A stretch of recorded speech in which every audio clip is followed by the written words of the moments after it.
Alright, we're live. We are live. Alright, so guys, yes, we are starting application problems. Yes, we will talk about rockets. We will talk about people throwing objects. We will talk about people jumping off of cliffs into the ocean. Alright. See you, Mr. T. See you later, Mr. E. Alright. So, to use that, we're going to use these two formulas on the board. I'll talk a little bit more about them. You do not need to memorize these formulas. 99% of the formulas. Hey. Did you just see him stab me? This is all happening on camera. Come on, hey, let's act like older than 10 years old, please. Were you invading his personal space? Yes, you did agree. Okay, so if you were hitting him, you deserved it. Why did he stab me? It was fight or flight, man. He didn't want to run away. We learned that how. Alright, so we're going to talk about application problems today. It's actually way easier than it sounds, I promise. So, a common application of quadratic function is trajectory. So like objects thrown at an upward angle, you jumping at an upward angle, rockets being shot at an upward angle. In these cases, parabolas always represent the path of the object, right? It goes up and it comes down. Goes in one path, it's a parabola. The x-axis represents time. This is something you should remember. X-axis represents time.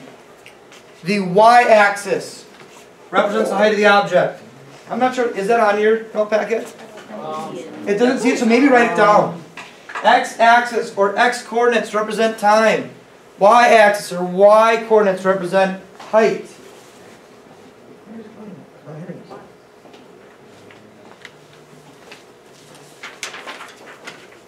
Right? So, the general form of the equation for the height, h of t equals negative 16t squared plus initial velocity times t plus initial height.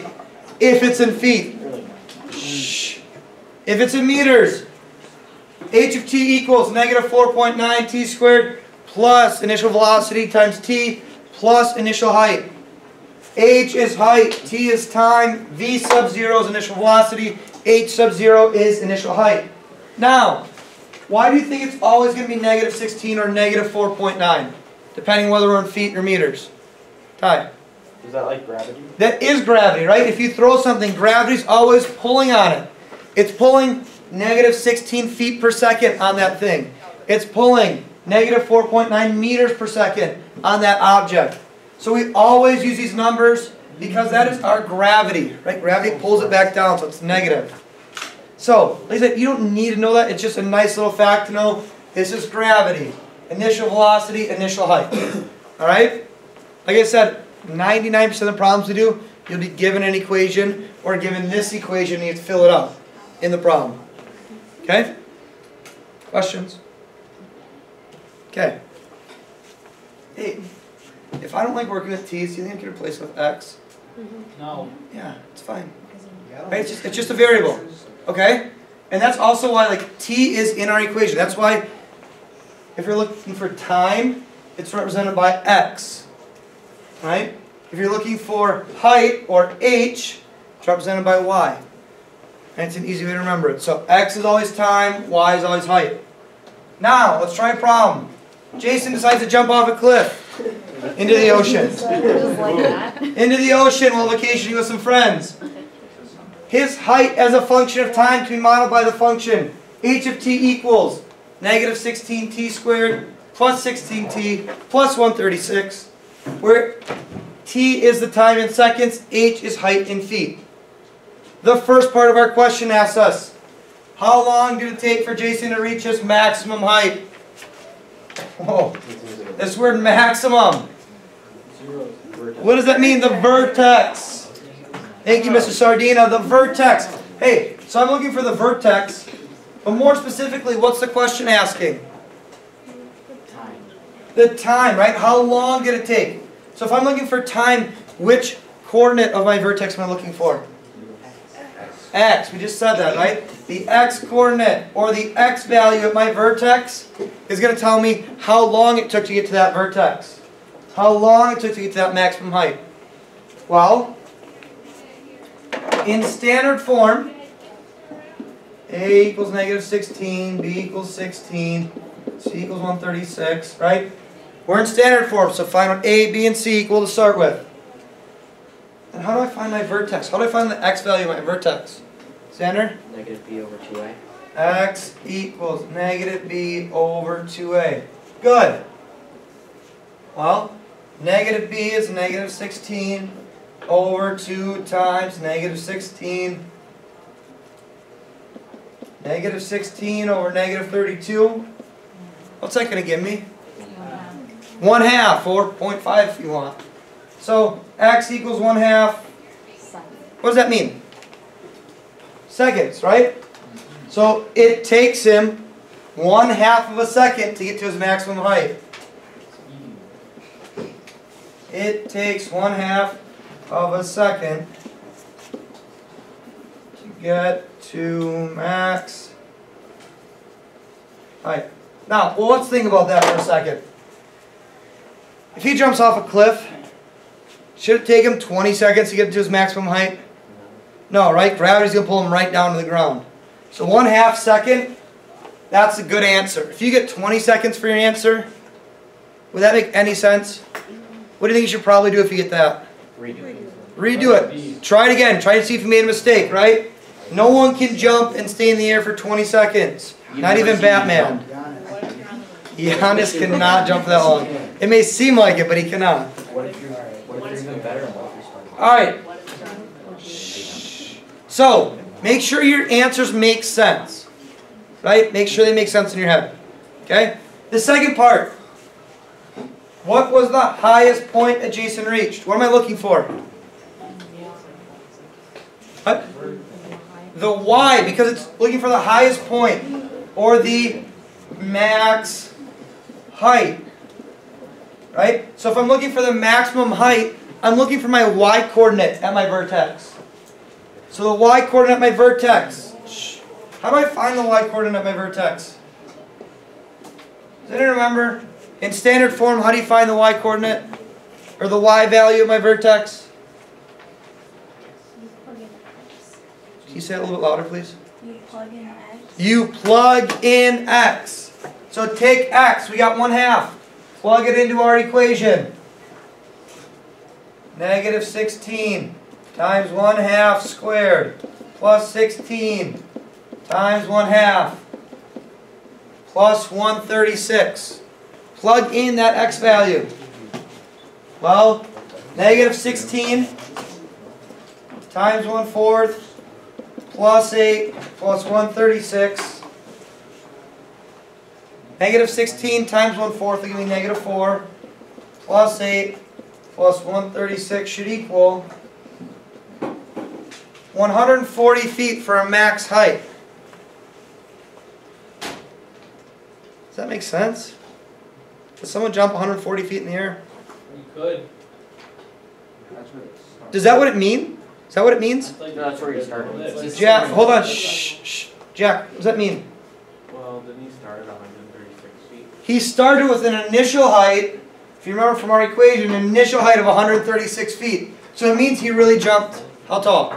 4 feet. 4 feet. Which, that sounds like a good, That's good. well, that's reasonable. That's really good. What? You jumped 4 feet in the air? This man is a 480 vertical. Yeah, that's really good. But that's way more viable than 140 feet in the air. But I'm asking, why isn't this man playing in the NBA? Maybe he is. Maybe Jason's just taking a vacation and he's jumping off cliffs. Good point. I don't know. He could get hurt if he was in the NBA and he was jumping off a cliff. What if he got hurt? Well, Yeah, like he could He get still hurt. gets money. he could be. That'd be a problem, right? Sit on the bench. Like rocks on him.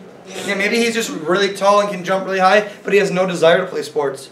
He likes to vacation with his friends instead. Hold that up. Yeah, you didn't think of that, did you? Yeah. Alright. Hey guys, we have one more part to this problem though. One more part. It says, Jason hit the water after how many seconds? Oh boy. Ooh. Here's what I want. I want you to take 30 seconds and talk to someone near you. That means like you legit need to like look someone in the eye and make conversation about how you think we could solve that. How can we figure this out? Take 30 seconds starting now and converse with another human being, please. You just think it's 140. You think 140 equals 20. Yeah.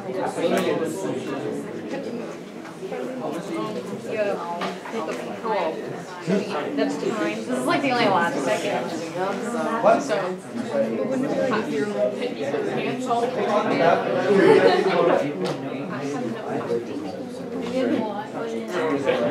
Never mind. Maybe that'll be So you should already. No.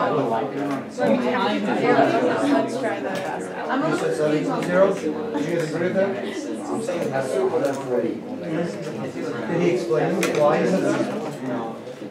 I just did. I like the other product. That'd be 4 seconds. Why? That can take 4 seconds. Almost 40 feet. Oh my god. I guess. I think that'd work. Okay. How many of us came up with an idea?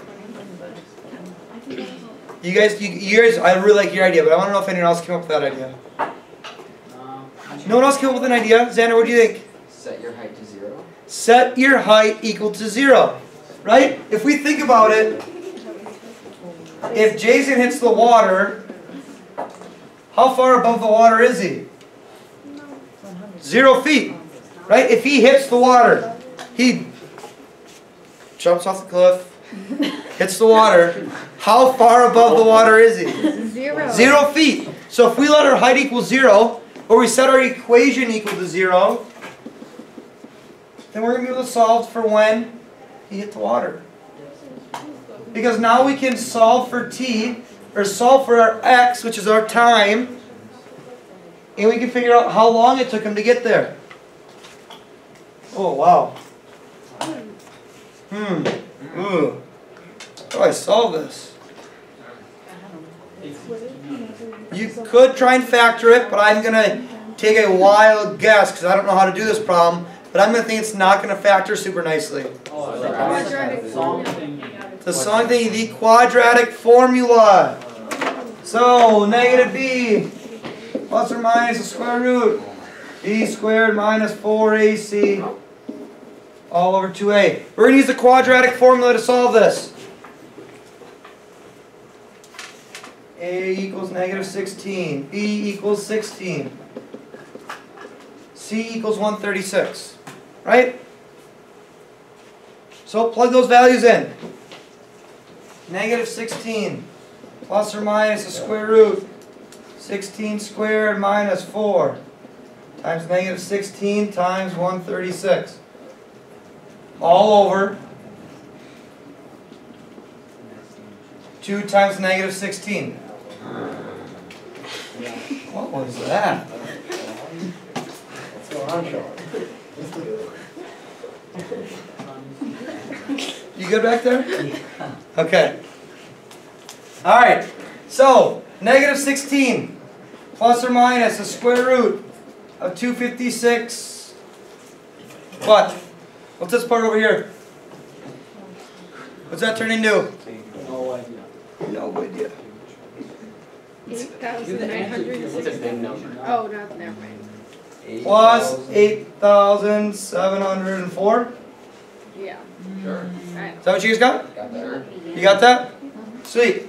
Over negative 32. Combine those. Negative 16 plus or minus the square root of what? 8960. 6. Alright. We are not going to find simplified radical form here. Because we're talking about seconds, right? It'd be really weird if I told you, yeah, it took me negative 16 minus square root of 8,960 divided by negative 32 seconds. It sounds really smart. It sounded really smart, but it'd be really dumb because some people wouldn't understand it, right? So, what we're going to do at this point, guys, we're going to split it up. Take this plus or minus and split it up. Negative 16 plus the square root of 8,960 divided by negative 32, and negative 16 minus the square root 8,960 divided by negative 32, and punch it into your calculator. You will round at the absolute end. Be careful how you punch it in. If you're going to punch the whole thing in at once, make sure you put parentheses around your numerator. If you're punching in piece by piece, you should be good. Alright, you should get 2 answers now. 2 answers. What are we rounding to? Round to the nearest hundredths place. 2 decimals. Where's down? Not appropriate.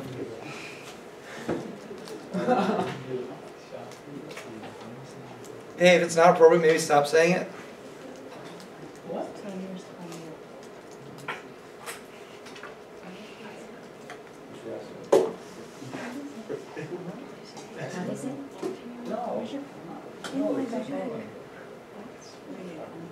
What do we get?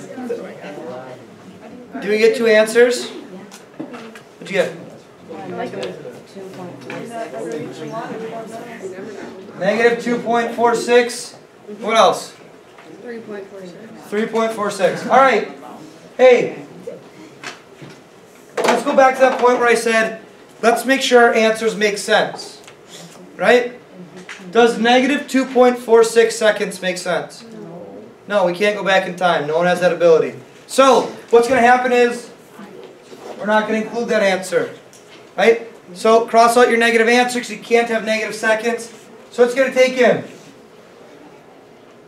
3.46 seconds to hit the water. That's a long time. Long time to be falling. Alright? The question was asked earlier. Will you ever get 2 positive answers? Yes, that will happen. If, per se, we're looking at a problem where someone is standing on the ground, it's my nice little stick figure, and they throw a ball. And we ask, when does it hit 30 feet? So if 30 feet is right here, we're going to get 2 positive answers for how long it takes. Alright? So there will be times where we get 2 positive answers, and we can use them both. But other times we'll get a positive and a negative, because we start like up somewhere, and it wants to go all the way back down, where we can't take the negative. Does that make sense? Okay? Alright. Try the next problem. We're trying to dunk a basketball. You need to jump 2.5 feet in the air to dunk the ball. The height that your feet are above the ground is given by the function h of t equals negative 16t squared plus 12t. I'm missing something. Plus 0.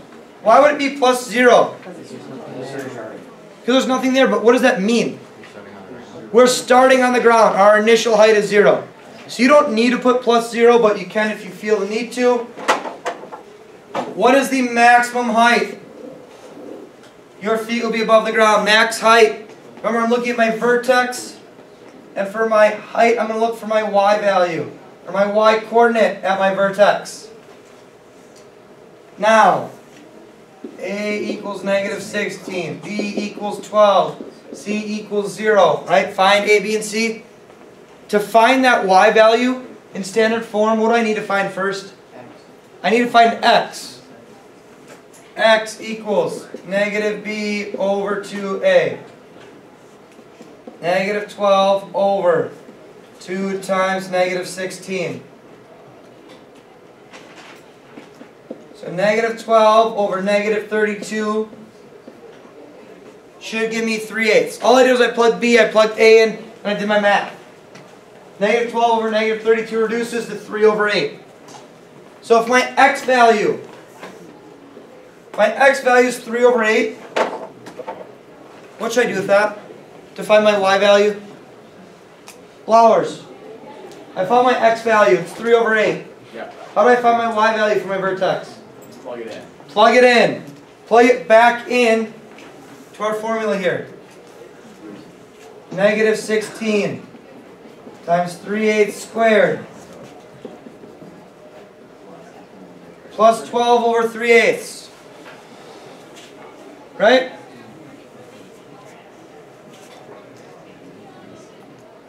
So, negative 16 times 9 over 64 plus 36 over 8.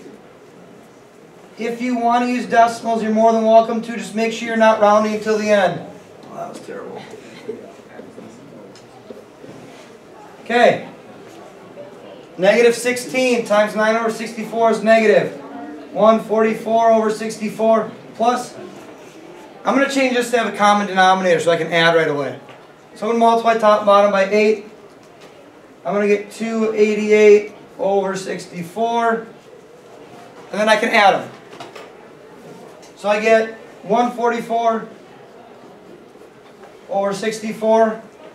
Which in my calculator, if I put that to decimal, what do I get? 2.25. What does that 2.25 represent? Feet. How high I can jump? I can jump 2.25 feet. So, to answer the question, will I be able to dunk? No. No. JJ, why will I not be able to dunk? Because you need to jump 2.5 feet, you can only jump 2.25. Because I need to jump 2.5 feet and I can only jump 2.25. Wait, he's packing up. We're not done yet. No. No, we still have one more question left, but we're gonna get it done. We have one more question. We're not going to do the whole thing. We're going to talk about it. Because what I want is, I want to write an equation. I want to write the equation because we haven't done that yet. Really easy, should take us maybe half a minute.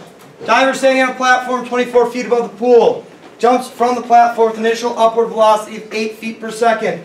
Use the formula h of t equals negative 16t squared plus initial velocity times t plus initial height, where h is his height, t is time, v is starting upward velocity, h is his starting height.